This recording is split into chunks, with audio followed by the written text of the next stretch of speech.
Hello दोस्तों, स्वागत है आपका मेरे इस सैनिक समाचार चैनल में। दोस्तों, आज की वीडियो में बात करेंगे सभी पूर्व सैनिकों के लिए और सैनिकों के लिए। दोस्तों, एक बहुत बड़ी खुशखबरी है, जहां पे जो नियम है, जो कि काफ़ी टाइम से जो है नियम बना हुआ था, जिसमें कि जिसकी वजह से जो है पूर्व सैनिकों के लिए जो इश्यूज आ रहे थे, और इसमें दोस्तों आपका जो पैसा जो क्लेम था वो आपका रिजेक्ट हो जा रहा था, और उसके पीछे दोस्तों जेन्युइन रीज़न था। और बहुत सारी कंप्लेंट्स आई हैं, जिसकी वजह से दोस्तों अब ये नियम में बदलाव हो रहा है। और दोस्तों दोस्तों, हम बात कर रहे हैं सैनिकों और पूर्व सैनिकों के लिए, और यहाँ पे हम बात कर रहे हैं जो उनका मेडिकल क्लेम है, और ये जो आप लोग ईसीएचएस से करवाते हैं। दोस्तों, आज की डेट में ईसीएचएस हर सैनिक और पूर्व सैनिक की प्राइमरी रिक्वायरमेंट है, और मेन इसमें बेनिफिट ये है कि आपको मेडिसिन से लेके आपको ओपीडी हो गया, आपको जो है कंसल्टेशन हो गया, वो सब मिलता है। अब यहाँ पे दोस्तों जो नियम बनाया गया था कि अगर पोली क्लिनिक में मेडिसिन अवेलेबल नहीं है तो उस केस में आप क्या कर सकते हैं, क्योंकि ये कई जो है सीनियर सिटीजन्स हैं, या आप कह सकते हैं सैनिक हैं, जिनकी की जो कंपलसरी दवाइयाँ हैं उस पर आप जो है डिले नहीं कर सकते। और इन केस अगर वो पॉली क्लिनिक में नहीं है तो आप वो सेम मेडिसिन जो है बाहर से ख़रीद सकते हैं, और उसके बाद से आप जाके पॉली क्लिनिक में उसका क्लेम कर सकते हैं, ऑनलाइन भी कर सकते हैं। तो दोस्तों, एक अच्छी स्टेप लिया गया था सभी पूर्व सैनिकों के लिए, सभी सैनिकों के लिए जो भी ईसीएचएस के मेंबर्स हैं। दोस्तों, इसमें दिक्कत कहाँ आ रही थी? इसमें दिक्कत आ रही थी कि जब लोगों ने अपना क्लेम सबमिट करना शुरू किया तो वो रिजेक्ट हो गया। अब आप मेडिसिन लेते हैं और मेडिसिन लेने के बाद से आप बिल जमा कर देते हैं। अब बिल जमा करने के बाद से बिल ऑथेंटिक है कि नहीं है वो चेक किया जाता है, और इवन आपका बिल ऑथेंटिक है, उसमें दो चीज़ें थी दोस्तों आपको। एक तो आपको जो है मैंडेटरी उसमें ड्रग रजिस्ट्रेशन नंबर होना चाहिए आप, और दूसरा उसमें जीएसटी की डिटेल होनी चाहिए। अब कई जो फॉर्म सबमिट किए गए थे उसमें ड्रग रजिस्ट्रेशन नंबर तो चलो मैंडेटरी है, लेकिन जो जीएसटी नंबर है वो अवेलेबल नहीं था, तो उसकी वजह से दोस्तों रिजेक्ट हो जा रहे थे। अब क्योंकि आपने ऑलरेडी मेडिसिन ले लिया है, और जो आपने मेडिसिन लिया है, जिस केमिस्ट से लिया है, जिस फार्मासिस्ट से लिया है, उनके पास ईसीएचएस का या उनके पास जो है जीएसटी नंबर नहीं है।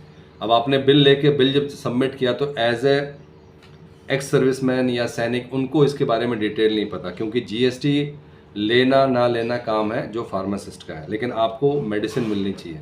आपको किसी भी तरीके से, मान लिया वो कहीं पे भी नहीं है और एक ऐसी केमिस्ट से मिल रहा है जिसके पास जीएसटी नंबर नहीं है, तो आपका मेन मकसद रहेगा जीएसटी नंबर नहीं देखना, आपका मेन मकसद रहेगा कि आपको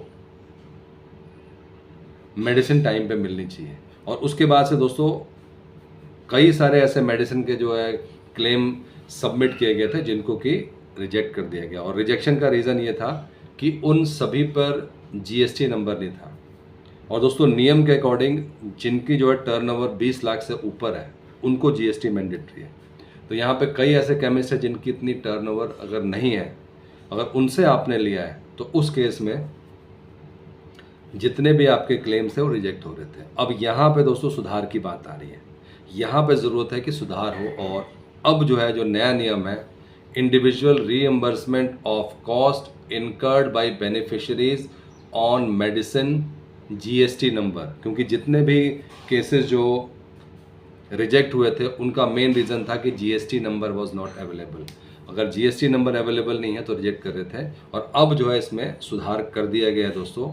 अब GST number is not mandatory if the shop does not meet the, जो भी कंडीशन है अगर उसमें नहीं मीट करता, जैसा कि हमने बात किया कि 20 लाख से ऊपर अगर उसका टर्नओवर नहीं है तो उस केस में जो है जीएसटी नंबर नहीं चाहिए। ड्रग रजिस्ट्रेशन नंबर मैंडेटरी है, जितने भी बिल आप सबमिट करेंगे उसमें आपको ड्रग रजिस्ट्रेशन नंबर देना होगा, लेकिन जो जीएसटी नंबर है वो अब ज़रूरत नहीं है। तो इसका मतलब ये है दोस्तों, जो पहले भी क्लेम किए गए थे जिनका कि ईसीएचएस की तरफ से इसको रिजेक्ट किया गया था, अब वो भी पूर्व सैनिक वो दोबारा से उसको लगा सकते हैं, क्योंकि जितने भी केसेस थे जहाँ पे आपके क्लेम रिजेक्ट हो रहे थे वो थे जहाँ पे आपका जीएसटी नंबर उसमें अवेलेबल नहीं था। तो दोस्तों एक अच्छी खबर है, और अब ना सिर्फ आने वाले टाइम में जो आपका पैसा है वो मिलेगा, बल्कि आपको जो है जो पुराने क्लेम जो आपके रिजेक्ट हुए थे उनका भी आपको जो है जो पैसे हैं वो आपको मिलेंगे। अब आप दोस्तों उसको या तो ऑनलाइन या आप पॉलीक्लिनिक जा सकते हैं। आप ये जो नया नियम है जिसमें कि जीएसटी को रिलैक्स किया गया है उस कंडीशन में कि अगर केमिस्ट जो है उसके दायरे में नहीं आता। तो दोस्तों बड़ी खबर है सभी पूर्व सैनिकों के लिए, सैनिकों के लिए ईसीएचएस का आप मान सकते हैं एक तोहफा है, और जो आपके पेंडिंग पैसे थे वो भी आपको इसमें मिल जाएंगे। अब आपको दोस्तों ऑनलाइन आप इसको सबमिट करा सकते हैं या एक बार आप पॉलीक्लिनिक ज़रूर कांटेक्ट करें। वीडियो को लाइक कीजिए, शेयर कीजिए और सब्सक्राइब करना ना भूलें। Thank you for watching this video.